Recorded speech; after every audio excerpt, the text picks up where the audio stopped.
did a walkthrough with the police. So is the concern a shooter? We get threats all the time. I'm not gonna not do the rally. Alfred Sharpton, chairman of National Youth Movement. We just buried a boy, and the only thing he did wrong was he was born on the wrong side of the tracks. It's all the media say that we are exasperating racial tensions, but the people know the truth. If you start shaking the root of this system, then you're going to have a discredit campaign. No justice! We got to turn these stations upside down. All of our lives you had to fight to make sure that you control the story.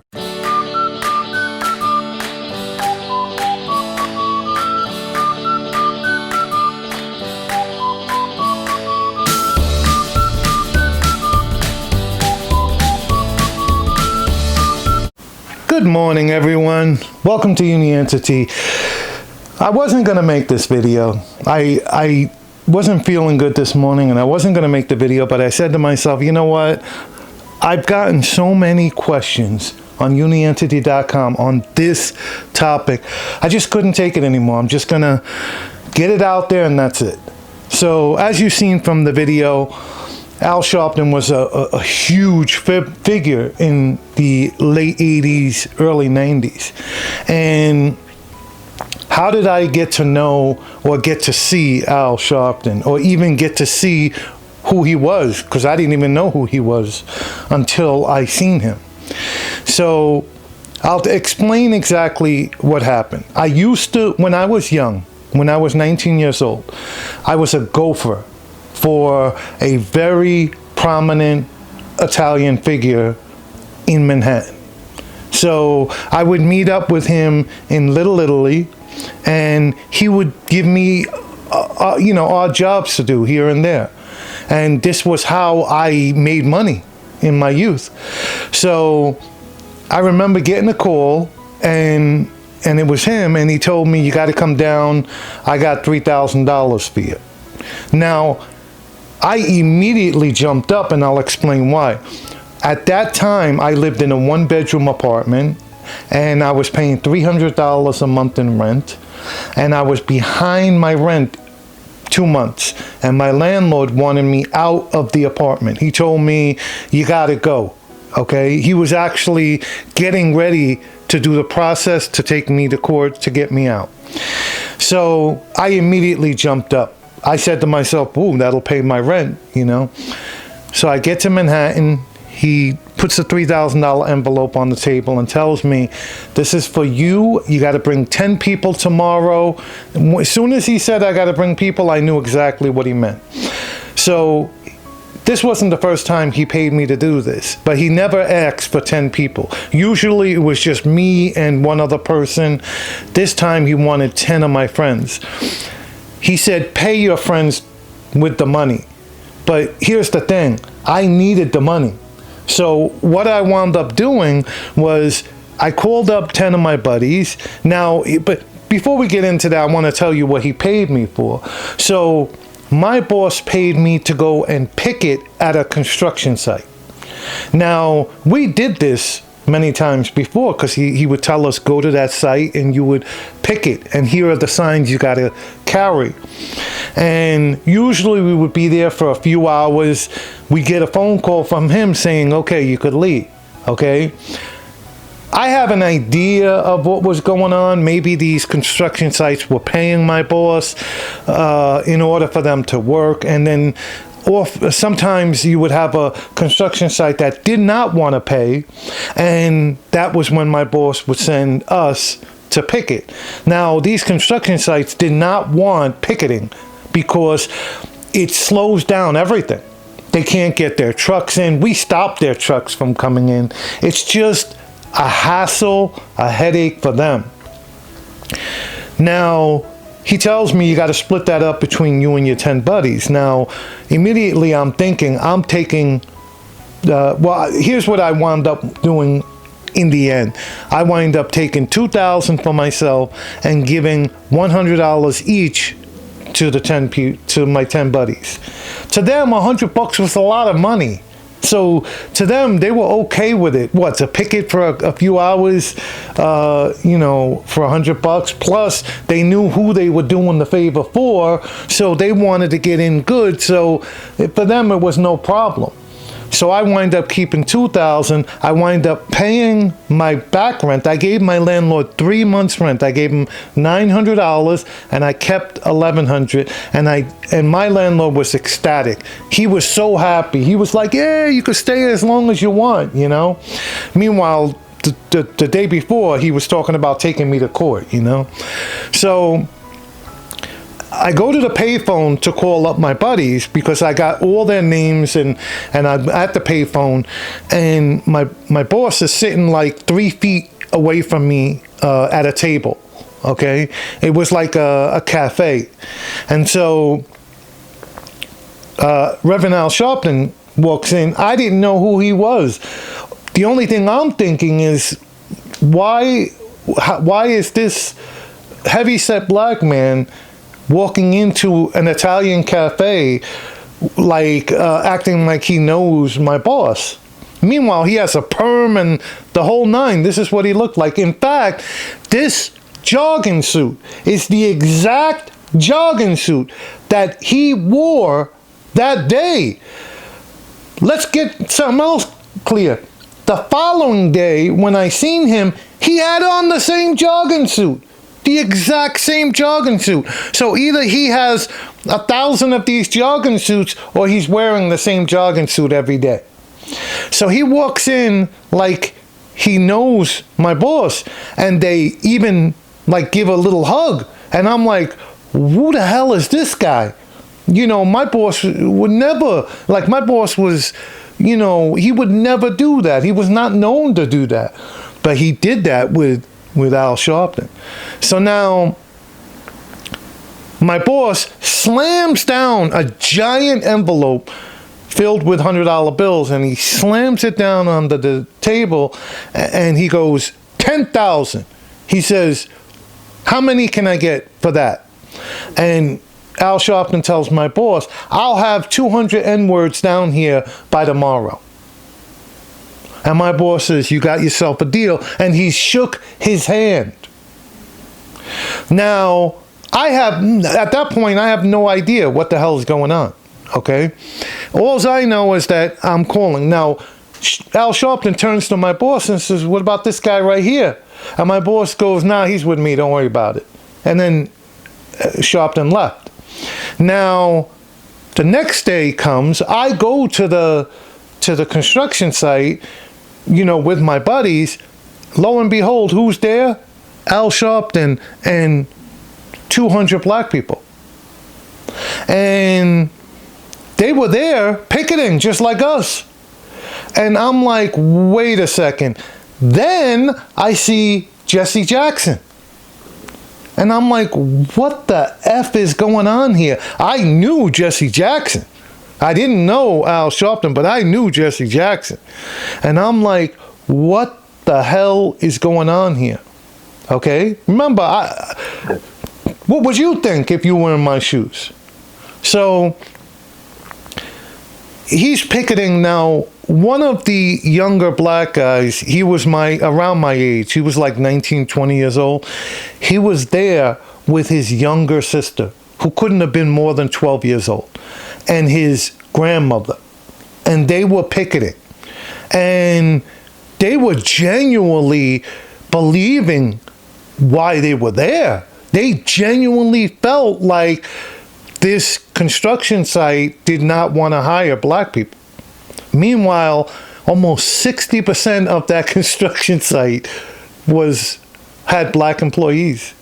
So I turned to the guy because we got real friendly. We were talking for a good 15 minutes, maybe even more. And I turned to him and I says, you do know why you're here? And he's like, no. Yeah, you know, they're not hiring black people. I says, are you joking me?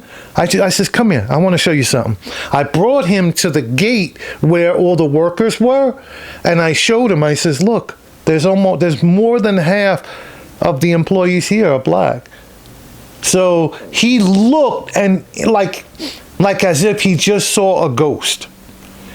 And what wound up happening was he wound up leaving, and word got back to my boss, and my boss got real mad. Okay, he called me in. He says, you can't do that, you know. And I told him I didn't think he was going to go and tell anybody. I thought he was just going to leave, and that was it.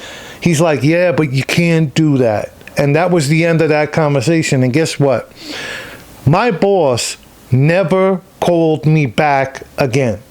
That was the end of my relationship with my boss. Remember, I was working for him for a whole year prior to that. So he just never called me back. So what wound up happening was, this was the moment when I realized how radical race hustlers work. This was when I realized how they make money. This is how they make money. So when I explain to people about radical race hustlers, and in my previous videos, and when I explain to people about how the Democratic Party works, if you look back in history, the slave owners were Democrats. You don't have to take my word for it. I want you to Google it yourself. The slave owners were Democrats. They were predominantly Democrats. The KKK were either current slave owners or ex-slave owners. Hence, the KKK were Democrats. The Confederate soldiers that fought and died to keep slavery, these were ex-slave owners. Hence, they were Democrats. This is the one that was the nail in the coffin for me, because I spent almost 2 years of my life studying the Jim Crow laws. The Jim Crow laws were created to keep black people from using the same restrooms, sitting down in white diners. This law was created to segregate, to separate the white people from the black people. And these laws were created by Democrats. And the Democratic Party, they have been working together with the radical race hustlers since the very beginning. They are continuing to work with the radical race hustlers today. These radical race hustlers, they are multi-millionaires. They live in mansions. Their children go to private schools, and they preach poverty. They preach, what they preach is not how they live. And so it's important to understand what's going on. It's important that you understand when you see these radical race hustlers.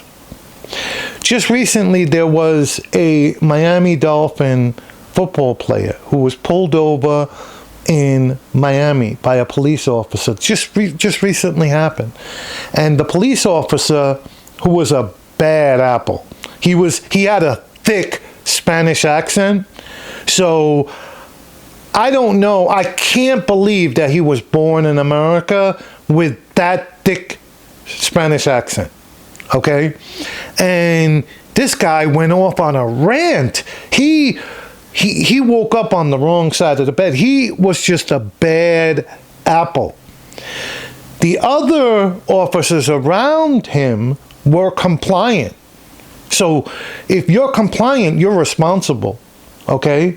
There should be firings beyond firings beyond firings in that police department, because they overreacted. They dragged this guy out of his car. They manhandled him just because he was sassy with them. And they're on this power trip down there in Florida. Florida has probably the worst police departments in the entire world, okay? And they're on these huge power trips down there. Okay? So the radical race hustlers are already on that. They're already making it about race. Meanwhile, as I said, the main culprit, the main police officer that was given the hardest time was that Spanish person with the thick Spanish accent.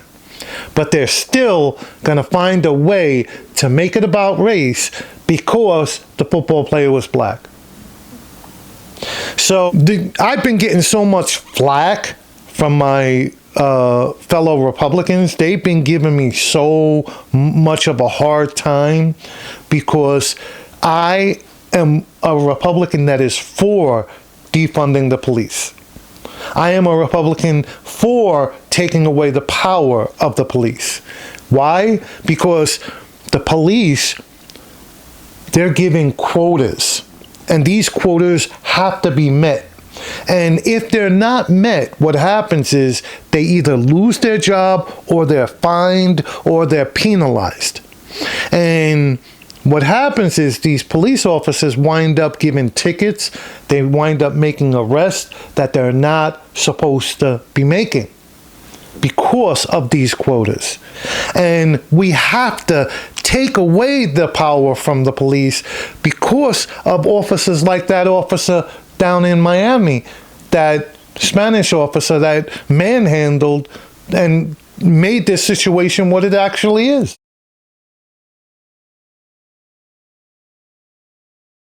You were actually involved with Al Sharpton and Don King. Yes. During this time. Can you talk about that? Yeah, I had a big undercover operation on me at the time. Obviously, I didn't know it, where an FBI agent undercover and an informant that used to work with Muhammad Ali, they were trying to target the boxing industry for illegal gain.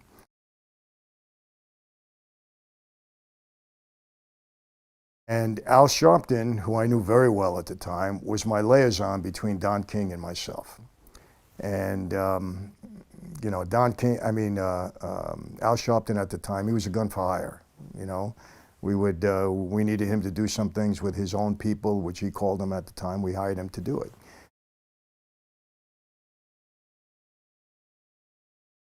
We used to pay him. You know, he was valuable in the music business because the Norby Walters, the guy I had at that time that was booking all these acts, we'd send Al out to meet with the act that he wanted to book, and Al would bring him to us for a price.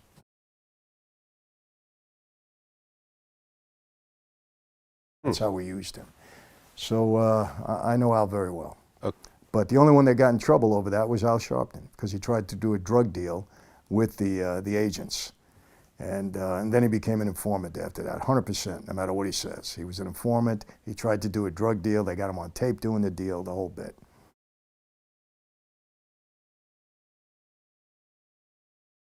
I'm going to end this video. Before I end this video, I want you to like and subscribe. Don't forget to hit that bell icon. Remember, YouTube has an algorithm. 1 out of 37 people that watch my videos subscribes.